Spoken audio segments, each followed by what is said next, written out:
welcome to the Freeman Perspective. Today we're going to talk about corporate logos and their occultic meaning. Every day we pass by hundreds of symbols, but could it be that there's a hidden power behind these symbols? Could it be that there's something more here than meets the eye? Everywhere I looked into history, I continually came across one group. They were known as the Freemasons. They seemed to be affecting everything all around the world. No matter where I looked, their symbols were popping up on everything. Even my father was a Freemason, worshipful master of a German lodge, and he chased flying saucers for the government, built nuclear missiles, and was on submarines with Jimmy Carter. Seems that if you're a Mason, you get a few more privileges. So to get to the history of America, we need to understand what these guys are about. They seem to have a lot to do with it. If we look at this list here, 50% of our presidents have belonged to a single fraternity. Either these are the greatest men in the world, or there's a conspiracy going on here. I found also that Benjamin Franklin, Paul Revere, even Benedict Arnold were all Freemasons. But a few missing from this list are Lincoln, Kennedy, and Nixon. So I went to the Temple of the 33rd, the Supreme Mother Council of the world, which turns out to be the first American public library. A good way to control information. But as I walked past those large sphinxes and went up to that giant lion knocker door, I hesitated there. I couldn't decide whether I wanted to go inside this place. But as I stood there thinking about it, a brother came up behind me. I didn't see him show. And another opened the door. And they looked to me and said, "Well, what do you want?" And I said, "Well, I'd like to see the library." So they said, "Well, come on in." So we walked down the hypostyle hall with these large black columns, Masonic regalia in the middle. As we strolled down, they told me I wasn't allowed to be alone.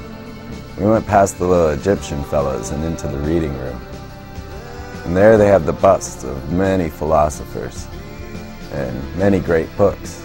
One of the philosophers' books that I was interested in was Mr. Manly P. Hall. He's the president of the American Philosophical Society and writes of things like Atlantis, where this brotherhood says they're from. Well, in my excitement wandering around, I ran across a nice lady. She asked me if I'd like to take the tour. I said, "Absolutely." So she took me upstairs. And along the way, she says, "No, this place is haunted." And I told her I wasn't surprised. So we went to the J. Edgar Hoover room, and I sat down and played with his gold-plated phone. And I looked at his boxing gloves. And then the Burl Ives room, where all his albums were put up on the wall. Into the Pillars of Charity, where the busts of Pike and Cole are there. And she says their ashes are kept here.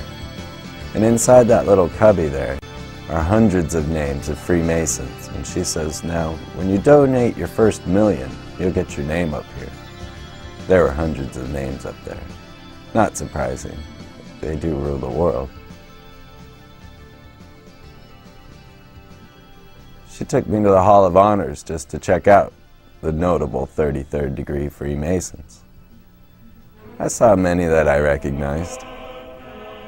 I saw a picture of Harry S. Truman, Gene Autry, General MacArthur, John Glenn, Bob Dole, even Arnold Palmer's at 33rd. And no, his picture wasn't up there. But Michael Richards had been to the temple the week before I got there, and they were all making a lot of stink about it. Kept waiting for him to crack a joke, but he didn't. He took this very seriously. Seems that if you have your name on something, or have a city or a street named after you, you're most likely a Freemason. Just like Stephen J. Austin here. His picture is in the local lodge here in Austin. But what is this all about?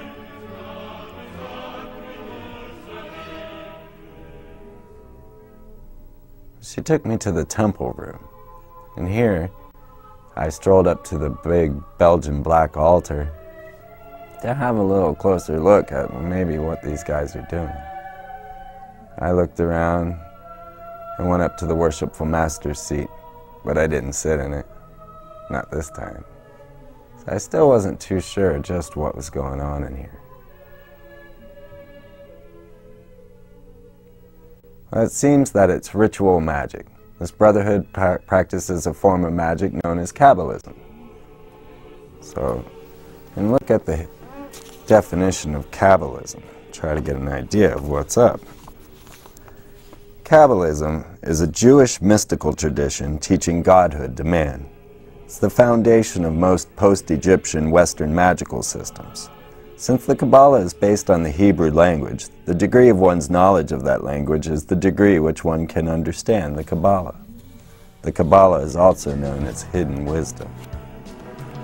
Madame Helena Petrovna Blavatsky, the founder of the Theosophical Society, she defines the Kabbalistic magic as the art of divine magic consists in the ability to perceive the essence of things in the light of nature, and by using the soul powers of the spirit to produce material things from the unseen universe. And in such operations, the above and the below must be brought together. Magic is spiritual wisdom. Arcane knowledge misapplied is sorcery. So she believes that she can manifest into the real world. Now, Aleister Crowley, certainly the most infamous magician out there, known as the Antichrist and the Beast, says simply that magic is the science and art of causing change to occur with conformity of the will. Magic was the highest knowledge of natural philosophy, and the magician differed from the witch in this, that while the latter was an ignorant instrument in the hands of the demons, the former had become their master. So, using demons to create reality in the real world. Aleister Crowley was contacted by an extraterrestrial. His name was Owas, and he channeled a book to Aleister Crowley known as the Book of the Law. This very book is housed here in Austin at the Harry Ransom Center. I went up there to check it out, but a strange man came along, kind of gave me the eye, and they weren't going to let me film it anyway, so I left. But let's see what Owas told Crowley. He says, "I am the snake that giveth knowledge and delight and bright glory, and stir the hearts of men with drunkenness. To worship me take wine and strange drugs, whereof I will tell my prophet and be drunk thereof. They shall not harm ye at all. It is a lie, this folly against self. The exposure of innocence is a lie. Be strong, O man, lust. Enjoy all things of sense and rapture. Fear not that any god shall deny thee for this." Do as thou wilt is one of the codes used within the OTO.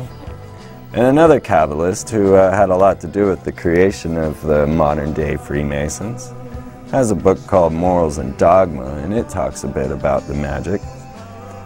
He says, "The ancient astronomers saw all the great symbols of Masonry in the stars. Sirius still glitters in our lodges as the blazing star. The sun is still symbolized by a point within a circle, and with the moon and Mercury or Anubis in the three great lights of the lodge. Not only to these, but to the figures and numbers exhibited by the stars were ascribed peculiar and divine powers." So they believe these symbols have divine, peculiar powers, able to perhaps affect you. They practice the magic that the ancient Egyptians did. You might have heard of the Egyptian magicians in the Bible dueling with Moses. But when you stand before the worshipful master, you stand with your body erect and your feet forming the angle of an oblong square. The Egyptians did it, the Masons do it. So you'll see here an oblong square at the Bank of America, and it actually shows the 3 different footing positions of the first 3 degrees, or the oblong square that is in Dell, or the winged oblong square of Sprint,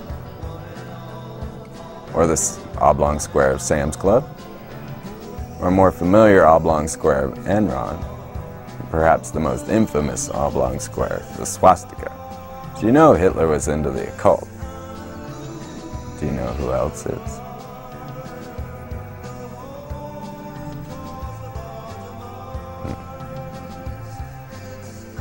They say, to be one, ask one. This is because you must join the fraternity of your own free will and accord. Well, I think he asked.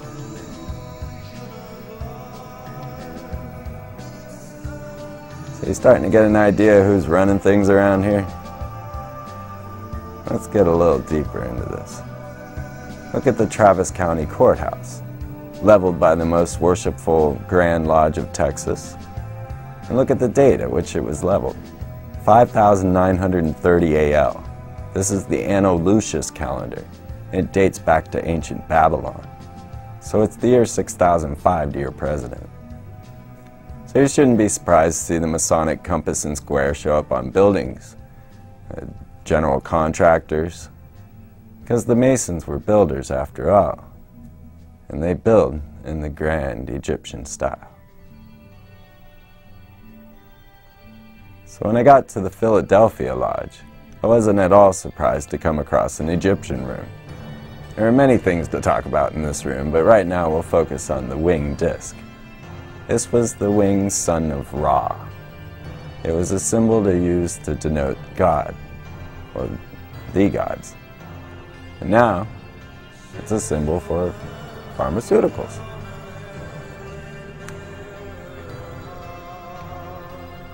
Used to be the chariots of the gods. Now it's the chariots of man. Could it be Harleys in space? Or a variation on a theme, a winged square. Because it's said when you're a Freemason that you're a square man. You do things by the square. So you'll find the square of GM, the square of Wells Fargo, the square of Home Depot, or the square of American Express, or perhaps the swastika square of Chase Banks. Because the square was important in Egypt. The cube was a symbol of man perfected.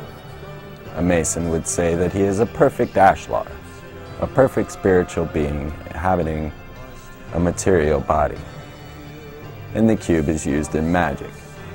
The magician's altar was a double cube, a powerful symbol of control. So you see here the double cube of Chevron. Of course, have to see three-dimensionally. Or perhaps the cube of Gateway, or the game cube. Shall we say Knight in a cube? Or how about the cube of Fox? Or the cube of Cisco? They make all our food, but could it be that aliens are in charge? Or the pyramid with the eye? Now the eye symbolizes the great architect of the universe to the Freemasons. So they use this symbol on the dollar bill to denote a work in progress. The eye floating above the pyramid is a symbol of this work. It was only when they capped the Great Pyramid that the work was completed. They failed in capping the Great Pyramid with gold. USA Today even read, Muslims stopped the Freemasons from capping the Great Pyramid with gold.